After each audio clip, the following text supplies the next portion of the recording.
ये 13 गोत्र के जाट मतलब उसको माता जी के रूप में मानने लगे, क्योंकि अम्मा के रूप में उन्होंने दर्शन दिए थे उनको, बूढ़ी औरत के रूप में। तो उन्होंने कहा कि ये कोई देवी शक्ति थी और इन्होंने अपनी जान बचाई है। तो जान बचाना और जन्म देना एक समान माना जाता है कि भाई अपन किसी की जान बचा लेते तो या जन्म देते तो वो एक समान माना जाता है। तो क्या यही हमारी माता के रूप में पूजी जाएंगी। तो ये जो 13 गोत्र जो मैंने बताए थे ये इनको कुलदेवी के रूप में माना जाता है। नमस्कार दोस्तों, पिछले वीडियो में हमने डीडवाना नमक झील व मंदिर से जुड़ी कथा के बारे में जाना था। अगर आपने वो वीडियो नहीं देखी है तो ज़रूर देखें, लिंक डिस्क्रिप्शन में और ऊपर आई बटन में है। आज अपन जाट समाज से जुड़ी ही मंदिर की एक और कहानी जानेंगे कि जाट समाज में पाढ़ाई माता को कुलदेवी क्यों माना जाता है और कौन से वो 13 गोत्र हैं जो माता जी को कुलदेवी के रूप में पूजते हैं। तो तमाम जानकारी मंदिर के पुजारी जी हमें बताएंगे।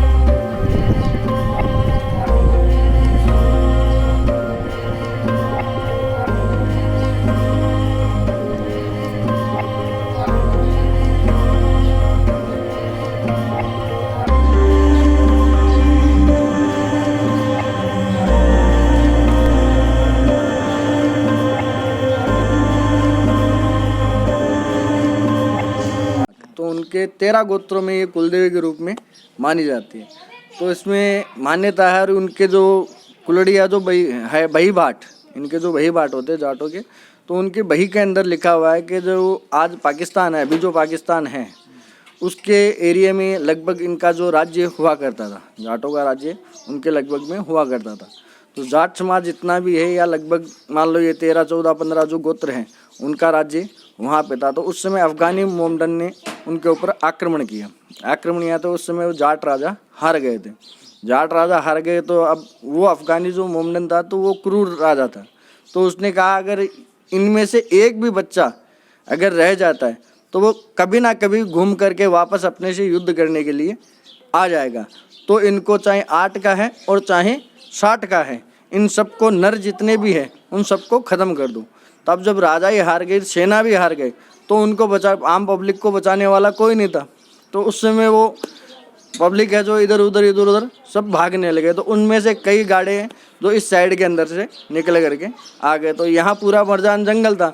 तो इस जंगल में चलते चलते उनको खाने का भी मारकाट से निकल के आया, तो उनको खाने का किसी भी प्रकार का कोई उपलब्ध नहीं था उनके पास में कि भाई खाना भी अपने को चाहिए क्या। तो जंगल में चलते चलते कि और राजस्थान का जंगल ऐसा है कि खाने पीने की सुविधा इन जंगलों में हो नहीं पाती है।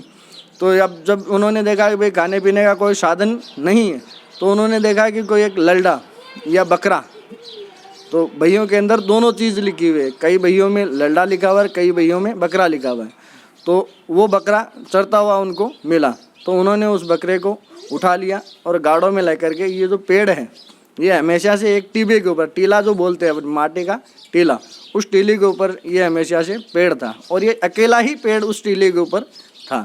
तो वो यहाँ आए और उन्होंने देखा कि भाई ये जो जगह है ये पूरी अपने रुकने के लायक है और अपन यहाँ कुछ बना करके खा भी सकते हैं। तो वो यहाँ रुके।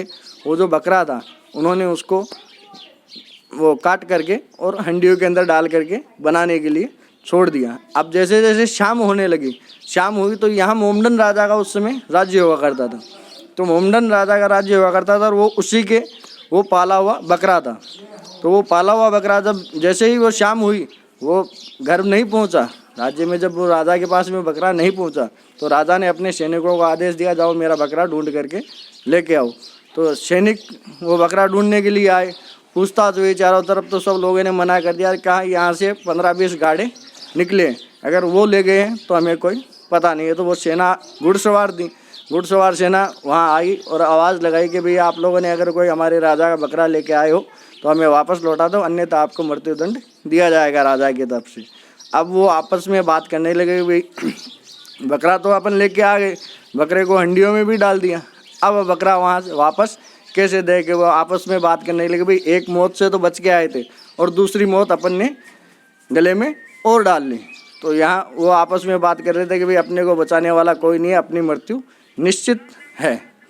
तो निश्चित मृत्यु का वो देख करके जैसे जैसे वो सेना नज़दीक आई, नज़दीक आकर के जितनी भी वो हंडियाँ थी जिनमें वो डाला था, तो हंडियों के ढक्कन जब निकाले, हंडियों के ढक्कन निकाले तो सबके अंदर चावल बन रहे थे।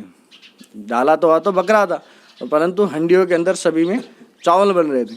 तो वो सेना ने चावल देखे कि भाई ये तो कोई राहगीर है और अपने चावल बना रहे हैं और खा रहे हैं, और वो सेना वहाँ से वापस लौट गई।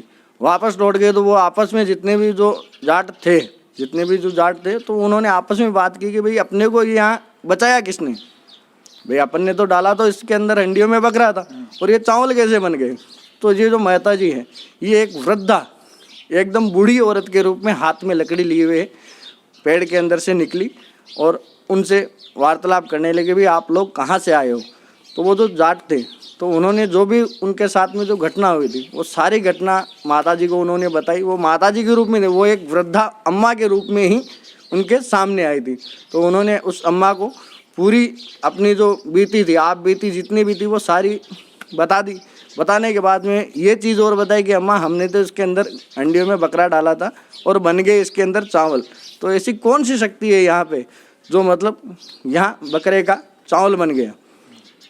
तो माताजी ने उनको वापस कहा कि जो इस पेड़ के नीचे आता है वहाँ तो यह चावल ही चढ़ता है और तुमने इस जगह यहाँ बकरा चढ़ा दिया था।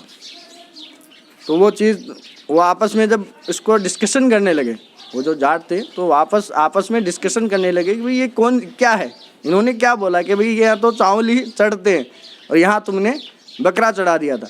तो वो आपस में डिस्कशन करने लगे थे। जितनी देर में वो वृद्धा जो अम्मा थी वो अम्मा वहाँ से निकल गई, वापस अंतर ध्यान हो गई। और जब उन्होंने से पेड़ है और उन्होंने कहा कि ये चावल ही चढ़ते हैं तो इसका मतलब इस पेड़ के पास में नज़दीक जो भी आता है वो शाकाहारी ब्राह्मण के स्वरूप, जो ब्राह्मण भोजन जो लेते हैं उसी के स्वरूप जो व्यक्ति रहता है वही वहाँ तक आता है।